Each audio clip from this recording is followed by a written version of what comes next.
메시지 성경 통독 사도행전 2장입니다. 오늘 통독은 김은미 성도님께서 해주셨습니다. 감사합니다. 주님 말씀하옵소서. 주의 종이 듣겠나이다. 아멘. 사도행전 2장. 오순절이 되었을 때 그들이 다 함께 한 곳에 있었다.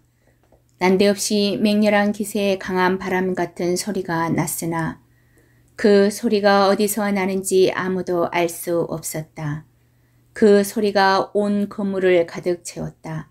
그러더니 성령께서 들불처럼 무리 사이로 퍼졌고 그들은 성령께서 시키는 대로 여러 다른 언어로 말하기 시작했다. 마침 그때 예루살렘에는 많은 유대인들이 머물고 있었다. 그들은 세계 각지에서 모인 경건한 순례자들이었다. 그들이 그 소리를 듣고 머물러 달려왔다. 그런데 그들은 각자의 모국어로 들려오는 소리를 듣고 크게 놀랐다. 도무지 무슨 일인지 영문을 알 수 없어 그들은 이렇게 되뇌었다. 이들은 다 갈릴리 사람들이 아닌가. 그런데 이들이 하는 말이 우리 각 사람의 모국어로 들리니 어찌 된 일인가. 바데 사람, 메데 사람, 엘람 사람, 메소포타미아, 유대, 갑바도기아, 본도와 아시아, 부르기아와 밤빌리아, 이집트, 구레네에 속한 리비아 여러 지역에서 온 방문객들, 로마에서 이주해온 유대인과 개종자들, 크레타 사람과 아라비아 사람들까지 이들은 우리 언어로 하나님의 능하신 일들을 말하고 있지 않은가. 그들은 머리가 혼란스러워 갈피를 잡을 수 없었다. 당황해서 도대체 이게 무슨 일인지 하는 말을 서로 주고받았다. 그런가 하면 이 사람들이 싸구려 술에 취했다고 놀리는 사람들도 있었다.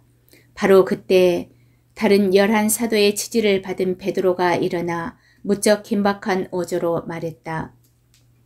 유대인 동포 여러분과 예루살렘을 방문 중인 모든 여러분, 잘 듣고 이 이야기를 바로 아시기 바랍니다. 이 사람들은 여러분 가운데 일부가 생각하는 것처럼 술에 취한 것이 아닙니다. 이제 겨우 아침 9시인데 취할 시간이나 있었겠습니까? 이것은 예언자 요엘이 장차 일어날 것이라고 알려준 일입니다. 하나님께서 말씀하신다. 마지막 때에 내가 모든 사람에게 내 영을 부어줄 것이다. 너희 아들들은 예언할 것이며 너희 딸들도 예언할 것이다. 너희 청년들은 환상을 볼 것이며 너희 노인들은 꿈을 꿀 것이다. 그때가 이르면 나를 섬기는 남종과 여종에게 내 영을 부어줄 것이니 그들은 예언할 것이다. 내가 위로 하늘의 이적과 아래로 땅의 표적을 베풀 것이니 피와 불과 소용돌이치는 연기, 주의 날 무섭고 기이한 그날이 오기 전에 해가 어두워지고 달이 핏빛으로 붉어질 것이다. 누구든지 나 하나님에게 구해달라고 부르짖는 자는 구원을 얻을 것이다. 이스라엘 동포 여러분, 이 말을 잘 들으십시오. 나사렛 예수는 하나님께 온전히 인정받으신 분이셨습니다. 하나님께서 그분을 통해서 행하신 기적과 이적과 표적들은 여러분이 이미 다 알고 있습니다. 이 예수께서 하나님의 주도 면밀하신 계획에 따라 법을 제멋대로 주무르는 사람들에게 배반당하시고 여러분에게 넘겨졌습니다. 여러분은 그분을 십자가에 못 박아 죽였습니다. 하지만 하나님께서 죽음의 밧줄을 푸시고 그분을 다시 살리셨습니다. 죽음은 그분의 상대가 되지 못했습니다. 다윗이 이 모든 것을 말했습니다. 내가 항상 내 앞에 계신 하나님을 배웠다. 그분이 내 곁에 계시니 그 무엇도 나를 흔들 수 없다. 내 속에서 온통 기쁨과 희열이 넘쳐 나는 소망의 땅에 내 거처를 정했다. 주님은 절대로 나를 음부에 버리지 않으실 것이므로 나는 죽음의 악취조차 맞지 않을 것이다. 주님께서 내 발을 생명길에 두셨고 주님의 얼굴은 온 사방에 햇빛 같은 기쁨으로 빛난다. 사랑하는 친구 여러분, 여러분에게 더없이 솔직히 말하겠습니다. 우리 조상 다윗이 죽어서 묻혔고 그 무덤이 오늘도 분명히 우리 눈앞에 있습니다. 그러나 예언자이기도 했던 그는 자신의 한 후손이 나라를 다스릴 것이라고 하신 하나님의 엄숙한 맹세를 알고서 먼 장래를 내다보며 메시아의 부활을 앞서 말했습니다. 음부에 내려가지 않고 죽음의 악취를 맡지 않을 것이다 라는 말이 바로 그것입니다. 이 예수를 하나님께서 다시 살리셨습니다. 여기 있는 우리가 다 그 일의 증인입니다.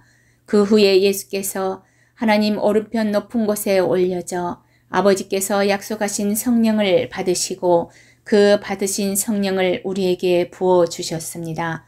여러분은 지금 그 일을 보고 듣고 있습니다. 그래서 다윗은 자기가 직접 하늘로 올라가지 않았지만 이렇게 말했습니다. 하나님께서 내 주님께 말씀하셨다. 내가 내 온수들을 내 발판으로 삼을 때까지 너는 내 오른편에 앉아 있어라. 그러니 온 이스라엘 여러분 이것을 아십시오. 여러분이 십자가에서 죽인 이 예수를 하나님께서 주와 메시아로 삼으셨습니다. 더 이상 의심할 여지가 없습니다. 듣고 있던 사람들이 마음속 깊이 찔려서 베드로와 다른 사도들에게 물었다. 형제 여러분, 형제 여러분, 그러면 우리가 이제 어떻게 해야 합니까? 베드로가 말했다. 삶을 고치십시오. 하나님께로 돌아와서 여러분 각자가 예수 그리스도의 이름으로 세례를 받으십시오. 그러면 여러분의 죄가 용서받습니다. 성령을 선물로 받으십시오. 이 약속은 여러분과 여러분의 자녀들은 물론이고 멀리 있는 모든 사람들까지 우리 주 하나님께서 부르시는 사람이면 누구에게나 해당됩니다. 그는 이렇게 한참을 더 말하며 그들에게 간절히 권했다. 이 병들고 무감각한 문화에서 빠져나오십시오. 여러분이 할 수 있을 때 어서 나오십시오. 그날 약 3,000명이 그 말을 믿어서 세례를 받고 등록했다. 그들은 사도들의 가르침과 공동생활과 공동식사와 기도에 자신들의 삶을 드렸다. 주위에 있던 사람들 모두가 사도들을 통해 이루어진 모든 이적과 표적을 보고 두려워했다. 믿는 사람들 모두가 무엇이든 공유하면서 멋진 화합을 이루고 살았다. 그들은 자신들이 가진 것은 무엇이든 팔아 공동 자원으로 이용하면서 각 사람의 필요를 채웠다. 성전에서 예배를 드리고 나서 집에서 식사하고 하나님을 찬양하는 것이 그들의 하루 일과였다. 식사 때마다 즐거움이 넘쳐 흐르는 축제였다. 사람들은 그 모습을 좋게 보았다. 하나님께서 구원받은 사람들을 더하셔서 날마다 그들의 수가 늘어났다. 아멘.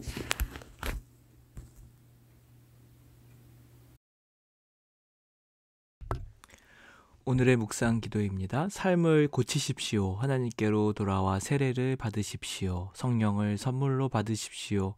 이 병들고 무감각한 문화에서 빠져나오십시오. 어서 나오십시오. 주님, 제 삶을 고쳐주시옵소서. 특별히 중독된 것들로부터 빠져나오게 하여 주시옵소서. 아멘.